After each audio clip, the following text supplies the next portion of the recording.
Right.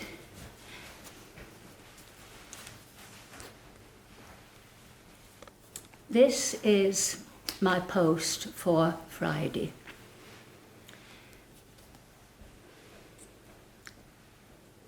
SOS, World Cooperation. That is my slogan. We cannot do anything. We can provide a model climate revolution, but we need upscale. And the only people who can do that are the government. Okay, so we have globalization, a debt economy run by warlords and lunatics. We are a war economy, that means competition.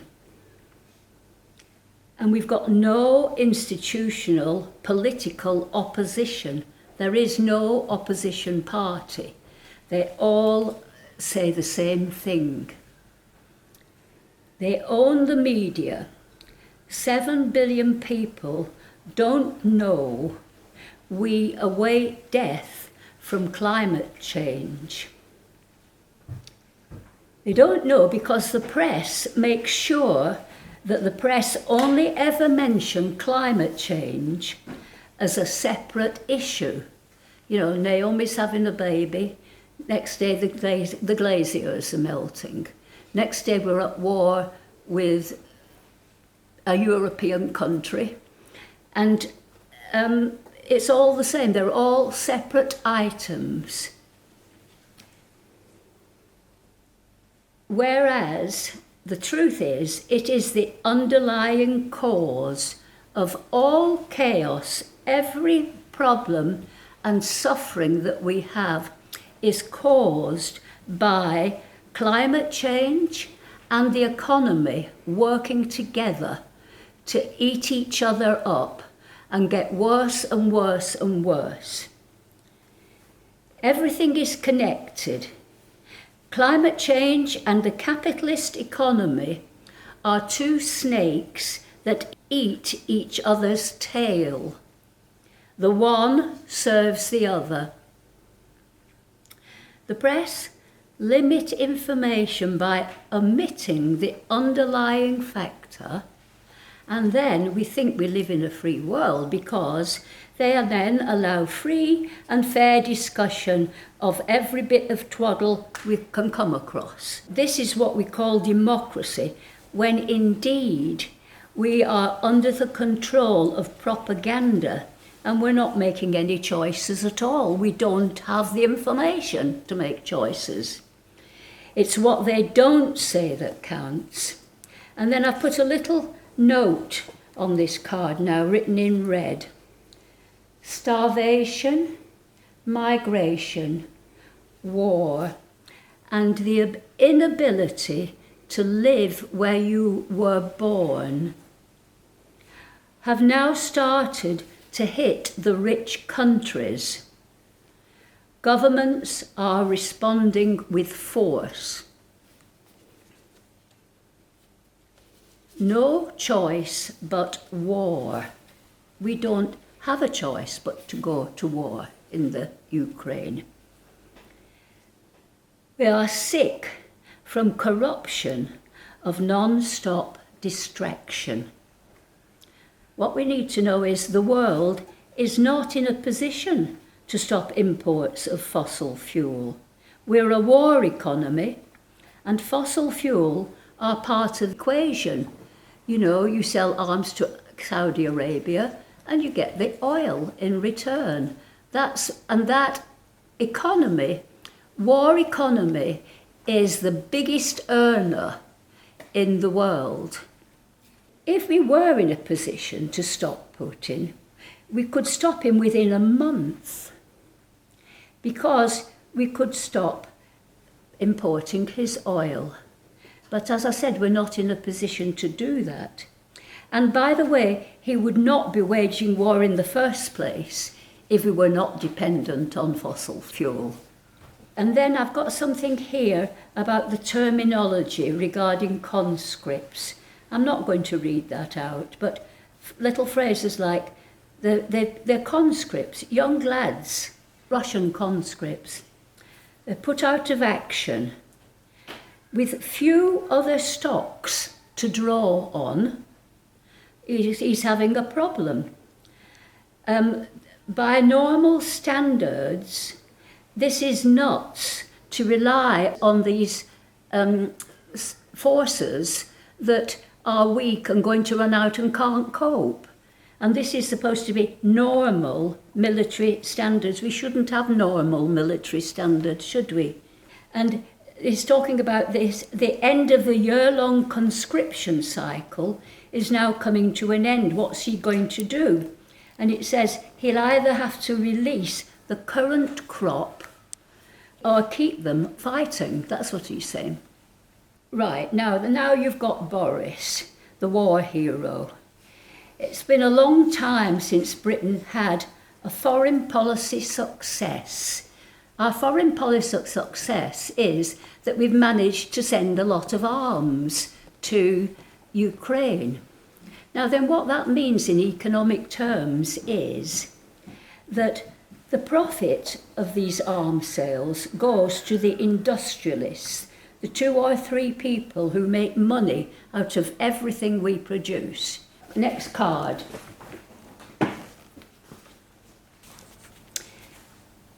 I say this first. World cooperation.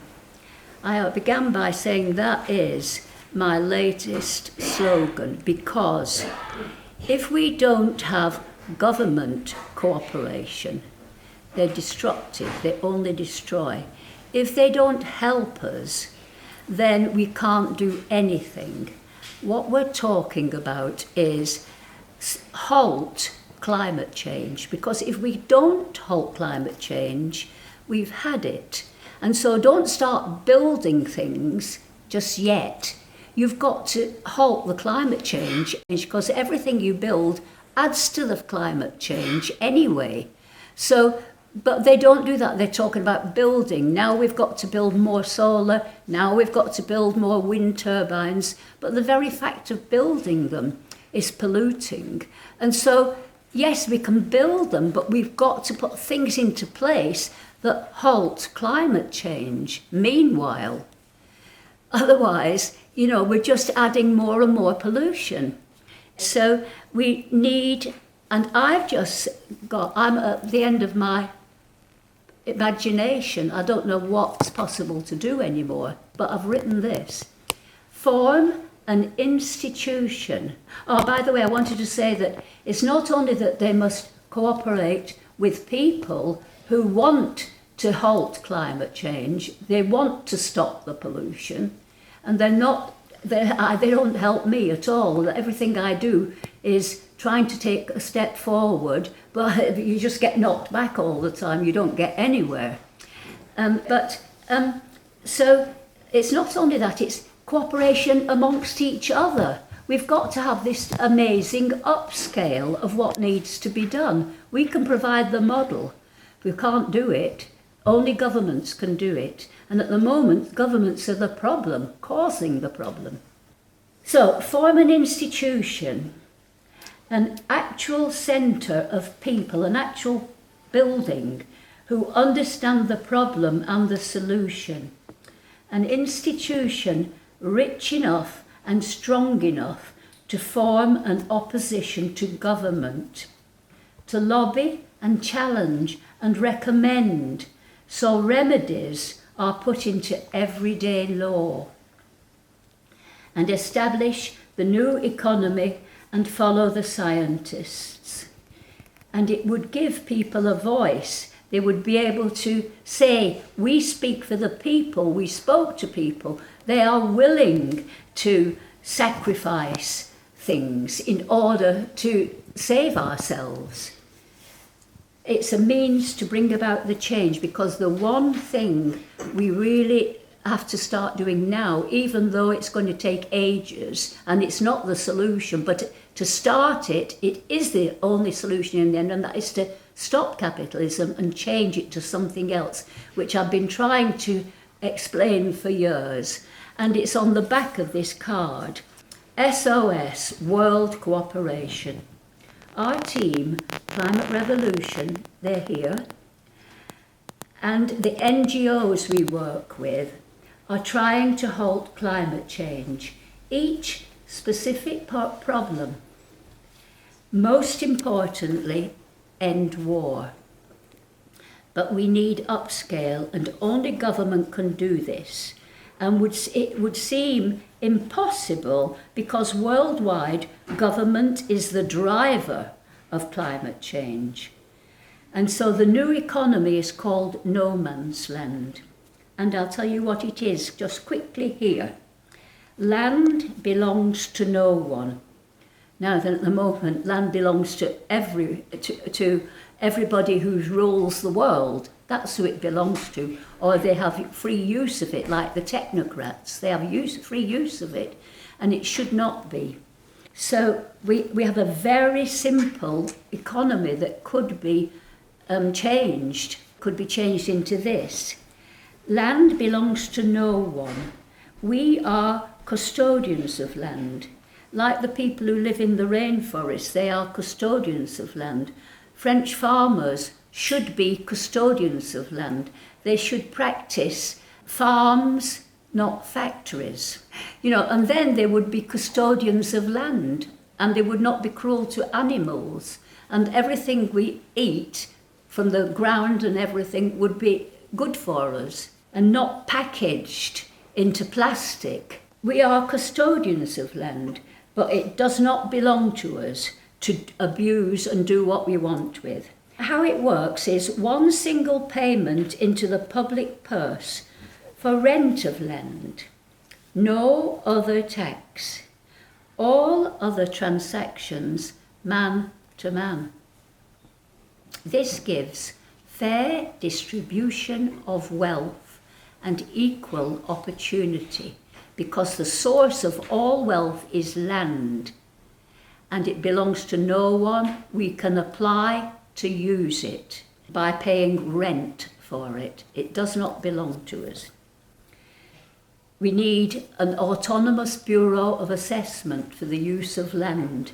That's all we need to administer this thing. I just want to say, you can't have democracy. You just work this out. You can't have democracy without fair distribution of wealth. Do we need to actually say that, to spell it out? Everybody knows that. Everybody knows capitalism's wrong, but they don't know that there is a solution to the economy. We could change the economy to something that would give us, well, we don't know what, because we've never had such an economy before. We've always had a war economy. Scientists tell us halt climate change, but they also tell us you can't get rid of the current level of pollution except by giant extractors. They have a small model. Imagine the world is a ball of cheese, full of countless holes, with great extractors sucking pollution from the sky down into the earth. Now then, to build one of those will cost a fortune. We could start building them at one point in order to actually get the extraction from of the pollution. But we have to halt climate change. There's no use even dreaming of doing that if you're not going to halt climate change instead of having runaway climate change. So that's the problem, and that's it. That's the end of that. Don't give me a clap yet, because I heard the most wonderful news this morning, and I'm going to read some of it out to you. This is an association called the International Energy Agency, and it's a Paris-based autonomous intergovernmental organisation. But I don't think it's got any real legal clout. I think it's just an advice centre. But what I have been trying to work on with my colleagues in Climate Revolution is, how do we get governments to put beneficial things into law? How do we do that? And one of the ideas we had was reduce the speed limit of cars, because that would start to make a difference. It's the only thing I can think of they've ever done that would start to make a difference. We've got to do things that could make a difference, and we don't have much time. But we've got to pretend we've got the time, because in that case we can get these things done. They've got 10 points that would reduce the pollution by as much as all the cars in China. And so I'll just tell you one or two of the points. Number 1, reduce speed limits on highways by at least 10 kilometres an hour. Work from home, that's why not so many of you are here, up to 3 days a week where possible, saves 500,000 barrels of oil per day.